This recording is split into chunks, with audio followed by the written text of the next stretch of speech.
Kozangpla and very warm welcome to Bhutan This Week, our weekly news magazine program with Micheku.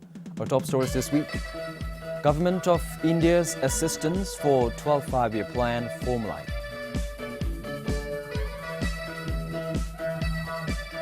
Motivating teachers, Prime Minister says the government would incentivize the teachers. And some Mangmis and Thokpas in Samdrujonkar accuse their gubs of corrupt practices.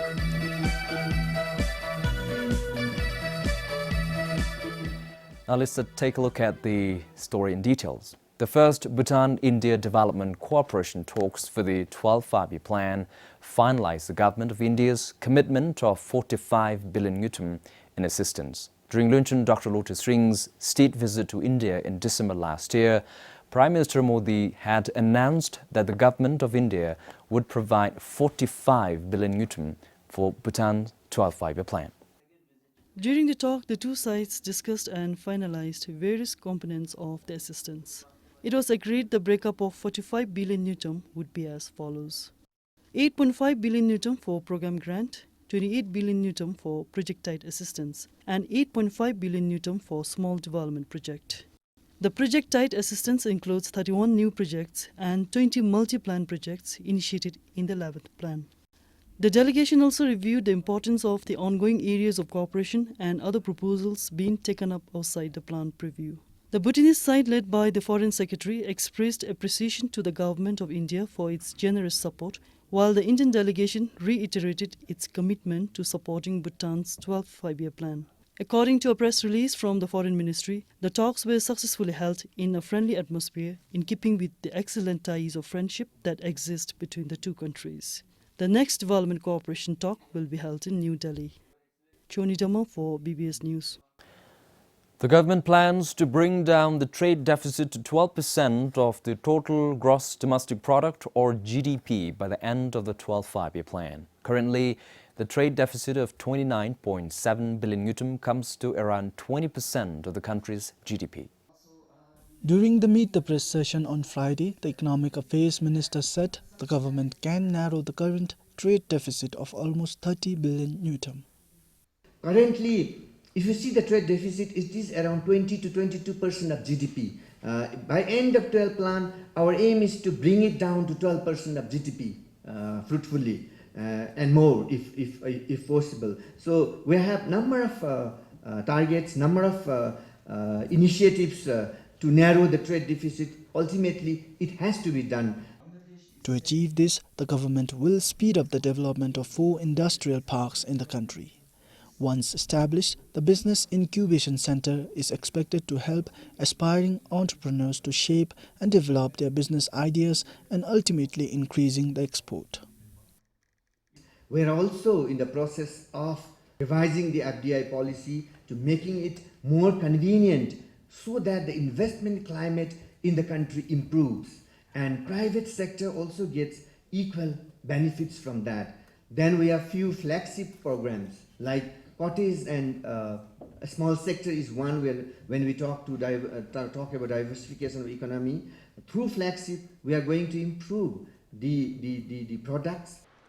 Similarly, the government will discourage people's dependence on fossil fuels to reduce the import of fuel. Public will also be encouraged to opt for non-subsidized LPG cylinders. Government will also introduce electric vehicles in the country. Moreover, with the commissioning of hydropower projects and a few of them already nearing completion, the government expects the trade deficit to dip further. This is Pasandoji for BBS News. By mid of 2020, the government will impose tax on goods and services in the country. This is to broaden tax base and widen revenue generation. The Finance Ministry is currently in the process of drafting the legislation to implement GST. The Finance Minister said this during the last Meet the Press session. But having said so, the GST introduced beneath the law. We are the government of the day. We are not going to impose additional taxation measures on the taxpayers. This is basically to streamline the system, and this will create an avenue such that it will create an environment where taxpayer and the government will have that win-win factor. And taxpayers will also not feel that there is additional burden on them. At the same time, you will also see additional revenue flowing in the government exchequer. Though the country's food and nutrition security policy is in place, the Agriculture Ministry is facing challenges to implement the policy. This is due to the lack of research-based policy to ensure food security in the country. But things might change for better with the launch of Global Food Policy Report 2019 recently. The Global Food Policy Report 2019 will help Bhutan in ensuring food and nutrition security.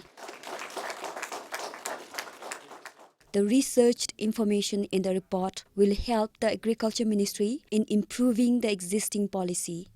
The Agriculture Minister said it is a challenge to counter issues such as human-wildlife conflict and water shortage, among others. This can be a reference document for us. We can cross-check with our policies, with our activities that we are going ahead is,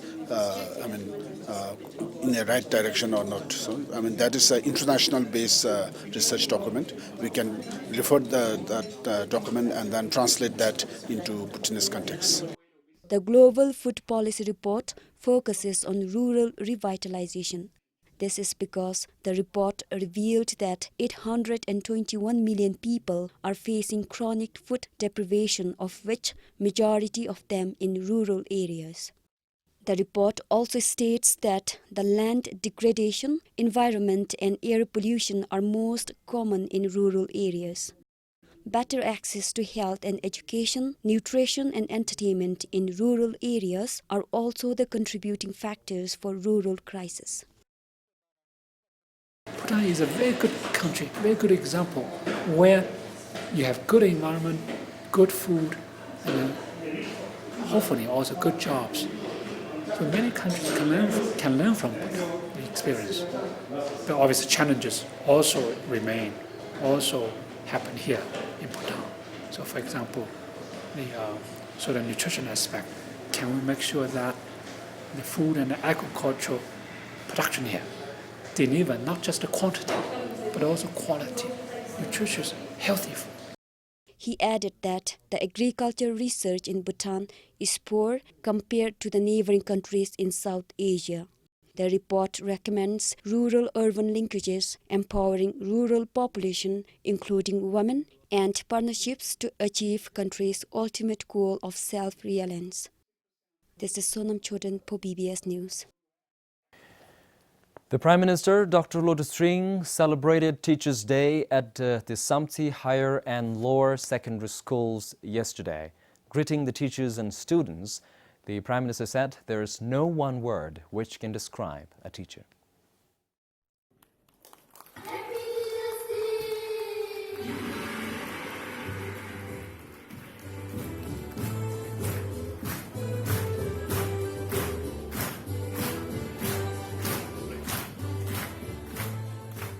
May 2nd, a day when being a teacher is celebrated across the country. A day where students remind their teachers the way they have shaped and touched their lives. A day to pay tribute to His Majesty the Third Druk Gyalpo, the father of modern Bhutan. Here at the Samtsi Higher Secondary School, the Prime Minister shared the immense responsibilities of a teacher in nation building. I have highest of regards because you are not just going to teach in the four-wall classroom. You have to be teachers throughout your life, and that is not an easy job. You may like to do certain things that a teacher will not do. You may like to say certain things that a teacher would not be saying, but you cannot do it because that is your professional responsibility. In the classrooms, they have to teach the students. On the campus, they have to be an example. In the town, they have to be an example for the whole community. So teachers' role starts in the classrooms but ends only when they take the last breath. The Prime Minister in his address said that the government in its tenure would look towards better incentivizing the teachers for the work that they do, citing that teachers need to be well paid. To treat teachers as same as any other civil servants, I personally do not find it fair. because all other civil servants are the products of the teachers. If teachers' well-being is taken care of well, I feel that future generations of civil servants are well taken care of. And I do not think that other civil servants will compare with the teachers, because we are all products of the teachers. It was a joyous occasion for the students themselves, taking every opportunity to share their delight and gratitude to the teachers for guiding them. It is very much auspicious day for us. It is the day where we can show our respect and love for our teachers. Dear teachers, thanks for them no matter what. Their teachers are teachers, they are undefined, and thanks to them for what we are today. The universe is a vast area of knowledge and information, and our teachers act as a portal, taking us to new heights of education. So today, I'd like to grab this opportunity and wish Happy Teachers' Day to the teachers of entire nation. Indeed, we are grateful beyond words. This year's Teachers' Day celebrations will end today, but for all those teachers, it will be another day tomorrow when they will go into their classrooms and inspire young minds across the country. On this day, wishing every teacher a very happy Teachers' Day from all of us at the Bhutan Broadcasting Service. For BBS News, this is Sherab Doji from Samse. One of the crucial tasks in commissioning any hydropower project is the success of filling water in the reservoir. Therefore, 720 megawatt Mangdechu Hydropower Project Authority in Trongsa is indicating a success in filling the reservoir, diverting the water through the tunnels and other associated activities at the dam. The project authority's inspection and assessment revealed that no major signs of seepage, cracking or erosion inside the dam are noted while filling the reservoir. The desired operating minimal water level of about 29 meters height has been achieved. Water level is raised by 2 meters every day. After filling up all the water conductor system, then we are going to build up our water dam reservoir level up to 1747. That is almost another, we have got another 18 to 19 meters to be filled up. The water has been diverted through the tunnel 2 weeks ago. The project said the filling of water at the pressure shaft and surge shaft has been completed. Currently, the filling of headrest tunnel is underway. The testing of 2 turbines had been successful since last month and scheduled to generate power within this month. We are expecting that this project will be commissioned first unit by 10th of May. Everything is going on well. We have reviewed all the progress made, and I am very happy that the Hydropower Authority has really done very well in executing this project without any longer delays and at a reasonable cost also. So it's a very good project which is going to get commissioned shortly. The project is funded with 70% loan and 30% as grant from India. The two governments recently formalized the starting tariff of the project at 4.12 Newton per unit for 35 years. The tariff would increase by 10% every 5 years till the loan is paid and 5% thereafter. This is Prasa, BBS News, Trongsa. Some Mangmis and Sokpas in Samdrujonkar have lodged a complaint to the Anti-Corruption Commission, Department of Local Governance and Royal Audit Authority against the GUBs on 24th April.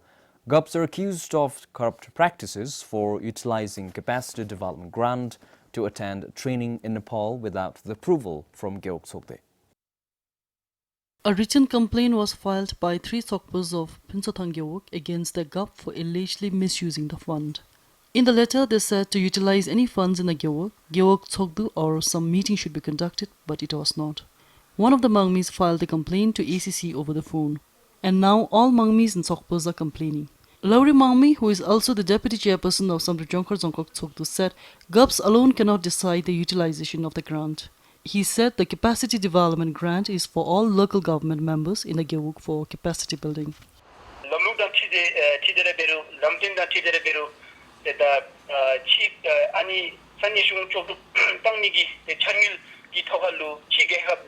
the takor the topni mapping achigi the topni mapping achigi debe the hago isishunila inga china songkak nang zumji bewajin the gara ya nepalu the takor nata the tajutu bewodalu the lamlule the kadebe the joyepina inga chilu the topa the bombera isishunila. GUPs from 11 Geoks are currently in Nepal attending 5-day training on social accountability and good governance. Every Geo got 150,000 Newton as capacity development grant this time, and the training is costing more than 100,000 Newton. Meanwhile, some of the GUPs through social media said they followed proper procedure to use the money. For Kilong Chukin Samrup Jonkar, Choni Dama for PBS News.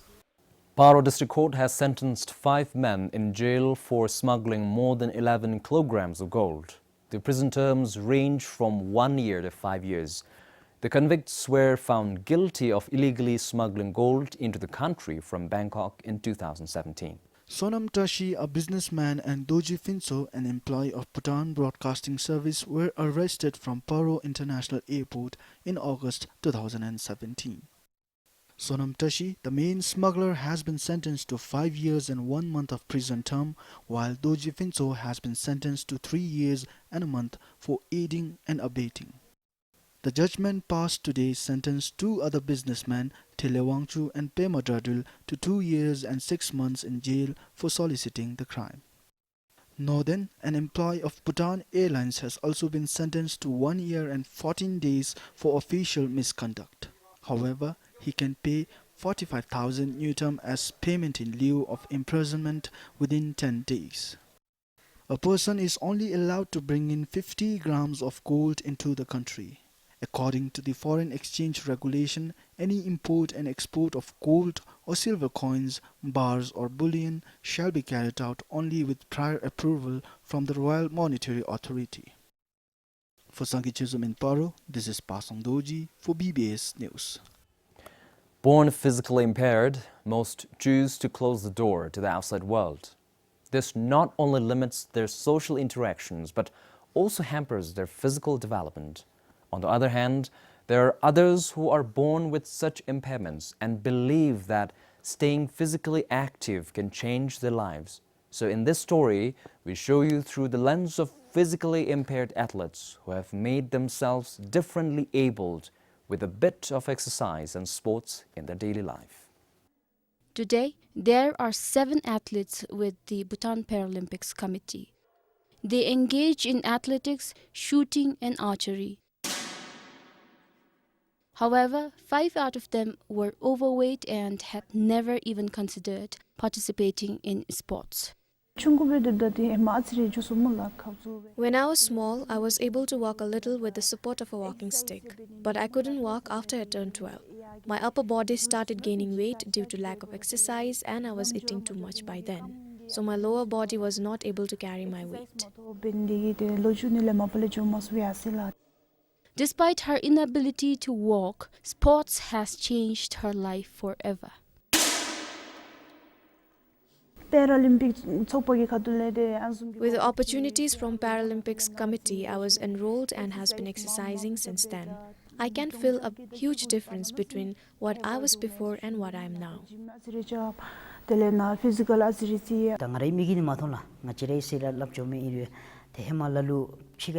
I heard that some people are physically inactive. They suffer from obesity, which results to heart diseases. But what I do is try to do physical activities, which is very important. I try hard and have been participating as an athlete with Bhutan Paralympics Committee. The big difference between the one who exercise and not is that our body is very light and comfortable.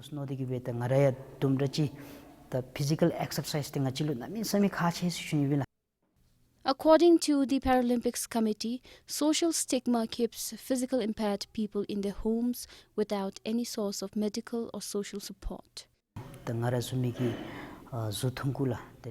There are people like me and also people with other disabilities in our country. I would like to say that there is nothing we can't do. Exposure is very important, irrespective of what people say. Determination is a must. Even if you can't, you should ask support.